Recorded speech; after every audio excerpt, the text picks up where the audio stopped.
Tidak seperti di matra udara, nasib pengadaan alutsista TNI Angkatan Laut masih banyak menyisakan tanda tanya. Hal ini terutama sangat dipengaruhi kebijakan fiskal dari pemerintah. Video kali ini menyampaikan review pengadaan alutsista TNI Angkatan Laut 2022. Program apa saja yang masih menemui jalan terjal, program apa saja yang mendapatkan lampu hijau untuk dieksekusi, dan yang menarik terdapat program yang berisiko tinggi untuk dilanjutkan meskipun kontraknya sudah efektif. Mari kita simak videonya. Hingga menjelang tutup tahun 2022, rencana modernisasi alutsista TNI Angkatan Laut belum semuanya tercapai. Sementara TNI Angkatan Udara dipastikan akan mengoperasikan sistem senjata baru seperti jet tempur karya Dassault Aviation, radar ground control interceptor buatan Telos, dan rudal pertahanan udara produksi Roketsan. TNI Angkatan Laut sendiri mesti bersabar untuk pembelian kapal kombatan baru. Hal ini karena kucuran penetapan sumber pembiayaan atau PSP dari Menteri Keuangan pada tahun 2021 dan 2022 memberikan prioritas pada akuisisi untuk TNI Angkatan Udara. PSP bagi TNI Angkatan Laut dalam 2 tahun belakang lebih pada refurbishment kapal perang yang kini dioperasikan, akuisisi kapal hidrografi ocean going, dan pengadaan submarine rescue vehicle system. Kementerian Pertahanan telah menandatangani kontrak akuisisi 6 fregat frame karya Fincantieri pada 4 Juni 2021. Sesuai dengan kesepakatan, Indonesia memerlukan 4,1 miliar euro guna membawa pulang fregat yang dikembangkan bersama Fincantieri dan Naval Group itu. Akan tetapi hingga saat ini belum ada kucuran pendanaan dari Kementerian Keuangan dalam bentuk PSP agar kontrak itu menjadi efektif. Pihak-pihak terkait masih menunggu terbitnya Green Book yang mencantumkan fregat frame dalam daftarnya, sebab Green Book adalah satu-satunya pintu masuk untuk mendapatkan PSP.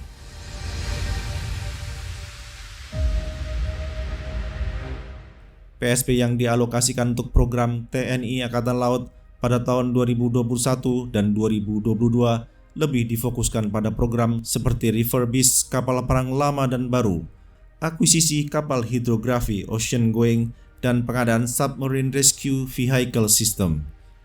PSP yang ditujukan untuk refurbish kapal perang lama dan baru dimaksudkan agar tingkat kesiapan armada kapal perang TNI Angkatan Laut mengalami peningkatan dalam beberapa tahun ke depan di tengah kian meningkatnya pertarungan geopolitik di kawasan Asia Pasifik. Seperti diketahui, selama ini anggaran pemeliharaan dan perawatan kapal perang mayoritas mengandalkan pada anggaran tahunan APBN yang nilainya cukup kecil, sehingga mempengaruhi kesiapan unsur kapal perang yang ada. Program refurbish yang dibiayai oleh pinjaman luar negeri atau PLN itu dilaksanakan di Indonesia, sehingga diharapkan utang yang diperoleh dapat dirasakan manfaatnya secara nyata di dalam negeri.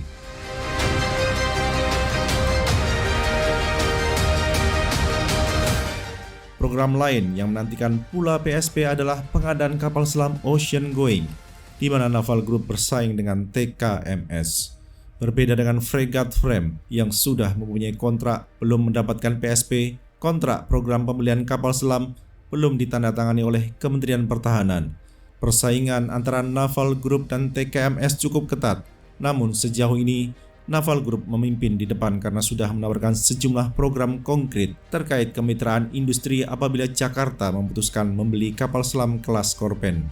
Selain itu, secara politik, Menteri Pertahanan Prabowo Subianto telah berulang kali menegaskan komitmennya kepada Prancis untuk membeli kapal selam yang dioperasikan oleh India, Malaysia, dan Brasil tersebut.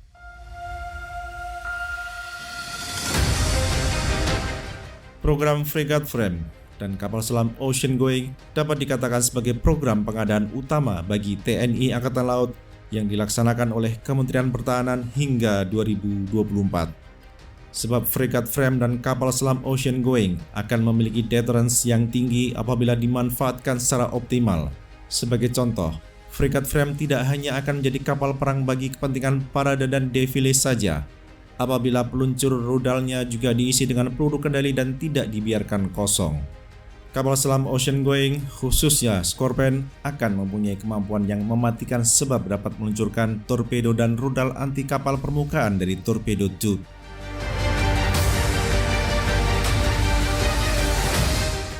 Pertanyaannya adalah, apakah kedua program pengadaan Kementerian Pertahanan bagi TNI Angkatan Laut akan mendapatkan PSP dari Menteri Keuangan pada tahun depan? Hal ini akan ditentukan pada Green Book yang akan diterbitkan oleh Menteri Perencanaan Pembangunan Nasional atau Kepala Bappenas. Terbitnya Green Book akan memberikan peluang bagi Naval Group untuk segera melakukan negosiasi kontrak dengan Kementerian Pertahanan terkait rencana akuisisi kapal selam kelas Scorpion.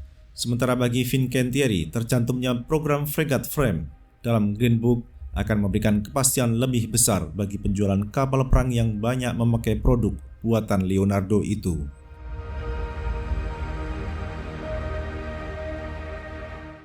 Program pengadaan utama TNI Angkatan Laut lainnya adalah pengadaan fregat Arrowhead 140 yang merupakan program MEF 2015-2019. Walaupun Kementerian Pertahanan telah membayar uang muka lebih dari 1,5 tahun silam pada PT PAL Indonesia agar konstruksi fregat desain Babcock itu segera dimulai. Akan tetapi, sampai sekarang nasib program itu tidak jelas. Sejumlah pihak menilai program Arrowhead 140 kini berstatus resiko tinggi karena potensi untuk selesai tepat waktu sesuai dengan kontrak cukup diragukan. Dengan kondisi saat ini, sebaiknya tidak menaruh harapan apapun kepada fregat Arrowhead 140 yang dibikin di negeri kelahiran Zulkarnain Lubis, kecuali apabila kapal perang itu dibangun di negeri kelahiran Peter Shilton itu. Nah, sobat semua, berikan pendapat Anda di kolom komentar.